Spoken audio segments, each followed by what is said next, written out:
ನಮ್ಮ ಮಕ್ಳುಗಳೆಲ್ಲ ಓದ್ಕೊಂಡವ್ರೆ, ಅವ್ರ ಪಾಡ್ಗೆ ಅವ್ರ ಜೀವನ ಕಟ್ಕೊಂಡು ಹೋಗವ್ರೆ. ನಮ್ ಪಾಡ್ಗೆ ನಾವು ಹೊಲ ಮನೇಲಿ ನೋಡ್ಕೊಂಡಿದ್ದೀವಿ. ನಾವ್ ಇಷ್ಟ ದಿನ ಕಷ್ಟ ಬಿದ್ದಿರೋದು, ಏನು ಮಾರ್ದಿರ ಕೇರ್ದಿರ ಮಾಡಿಕೊಂಡಿರೋದು, ಅತ್ತೆ ಮಾವ ಕೊಟ್ಟಿರೋದ್ನ ಇವ್ನು ಬಂದ್ ಕೇಳದ ಅಂತ ಒಬ್ಬನು ಬಂದ್ ಕೇಳಲಿಲ್ಲ. ಏಕೆ ನೋಟಿಸ್ ಹೊರಡಿಸ್ಬಿಡೋದು, ಮಾಧ್ಯಮದಲ್ಲಿ ಪ್ರಕಟಣೆ ಮಾಡ್ಬಿಡೋದು. ಅಲ್ಲಿ ಕುತ್ಕೊಂಡು 80% ಅಂತ ಹೇಳ್ತಾರಲ್ವಾ, ಬಂದ್ ನೋಡ್ದೇನೆ 80% 90% ಅಂತ ಹೆಂಗ್ ಹೇಳ್ತಾರ ಅವರು?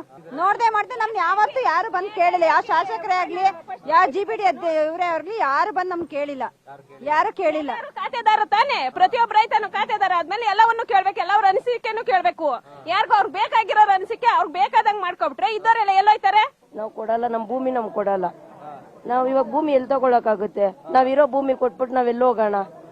ನಮ್ ಭೂಮಿ ನಮ್ಗೆ ಇರ್ಲಿ, ನಾವ್ ಕೊಡಲ್ಲ. ಅವ್ರು ಬಂದ್ ಕೇಳ್ಬೇಕಿತ್ತು ಫಸ್ಟ್ ಎಲ್ಲಾರ್ನು. ರೈತರು ಇದೊಳ್ಳೆ ಕಥೆ ಐತೆ, ಯಾರು ಕೇಳಿದ್ರು ಕೊಡಲ್ಲ ಕೊಡಲ್ಲ ಕೊಡಲ್ಲ ಅಂತಂದ್ರೆ ಮತ್ತೆ ಇಂಪ್ರೂವ್ಮೆಂಟ್ ಆಗೋದ್ ಹೆಂಗೆ, ಕರ್ನಾಟಕ ಬೆಳೆಯೋದ್ ಹೆಂಗೆ ಅಂತ ಕೇಳ್ತಾರೆ.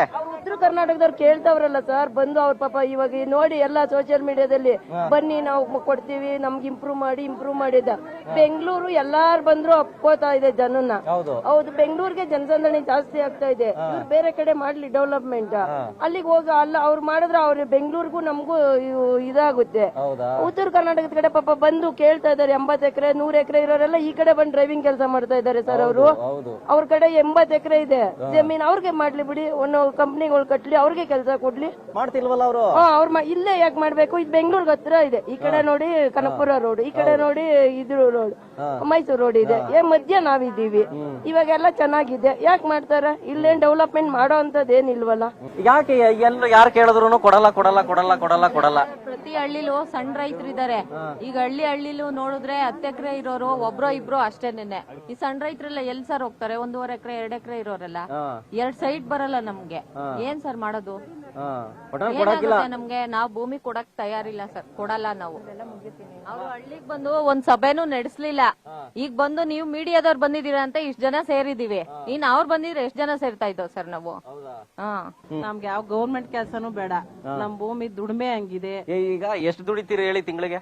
ತಿಂಗ್ಳಿಗೆ 1 ಲಕ್ಷ ದುಡಿಯೋರಿದ್ದಾರೆ, 1.5 ಲಕ್ಷ ದುಡಿಯೋರಿದ್ದಾರೆ, 50,000 ದುಡಿಯೋರಿದ್ದಾರೆ. ನಿಮ್ಮ ಹತ್ರ ಎಷ್ಟು ಎಕರೆ ಐತಿ? ನಮ್ಮ ಹತ್ರ 2.5 ಎಕರೆ ಇದೆ ಸರ್. 2.5 ಎಕರೆ ಕೆಲಸ ಮಾಡೋರು ಇದಾರಾ? ಕೆಲಸ ರೇಷ್ಮೆ ಹಾಕೊಂಡಿದೀವಿ, ರೇಷ್ಮೆ ಇಡ್ತೀವಿ, ಹಸು ಇದೆ. ಖಾಲಿ ಆಯ್ತಾ ಕೆಲಸ? ಕೆಲಸ ಖಾಲಿ ಯಾರು ಸೇರ್ತೀರಾ? ನಾನೇ ಸೇರ್ಕಂತೀನಿ. ಅಲ್ಲ 1 ಲಕ್ಷ ದುಡಿತಿದ್ದೀರಲ್ಲ, ಮತ್ತೆ ಶ್ರೀಮಂತ ರೈತ. ಬೆಂಗಳೂರಲ್ಲಿ ಸಾಫ್ಟ್ವೇರ್ಗಳು ಇವಾಗ ಅಷ್ಟೊಂದು ದುಡಿಯೋಕಿಲ್ಲ. ಇವಾಗ 50,000 50,000 70,000 ಒಂದೊಂದ್ಸತಿ 1 ಲಕ್ಷನೂ ತರ್ತಾರೆ ರೇಷ್ಮೆಲಿ. 25 ದಿವಸಕ್ಕೆ ಬೆಳಿತೀವಿ, 1 ಲಕ್ಷ ಒಂದೊಂದ್ಸತಿ ತಗೋಬರ್ತಾರೆ. ಹಂಗಿರುವಾಗ ಕೊಟ್ಬಿಟ್ಟು ನಾವ್ಯಾಕೆ ಸರ್ ಅವ್ರ ಹತ್ರ ಕೈ ಚಾಚಕ್ ಹೋಗೋಣ? ನಮ್ಗ್ ತೊಂದ್ರೆ ಇದ್ರೆ ಅದರಿಂದ ಕೊಡ್ತಿದ್ದೋ, ತೊಂದ್ರೆನೇ ಇಲ್ಲ ನಮ್ಗೆ. ಭಾಗ್ಯಮ್ಮ ಅಂತ.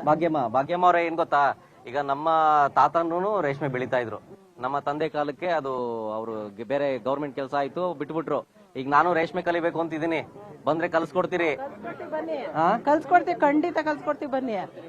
ನಾವ್ ಅದ್ರಲ್ಲೇ ವ್ಯವಸಾಯ ಮಾಡ್ಕೊಂಡ್ ಬಂದಿರೋರು, ನಾವ್ ಹೇಳ್ಕೊಡ್ತೀವಿ ಬನ್ನಿ. 1 ಲಕ್ಷ ಸ್ಯಾಲ್ರಿ ಕೊಡ್ತೀರಾ? 1 ಲಕ್ಷ ಸ್ಯಾಲ್ರಿ ಕೊಡ್ತೀವಿ ಬನ್ರಿ. ಆಯ್ತು.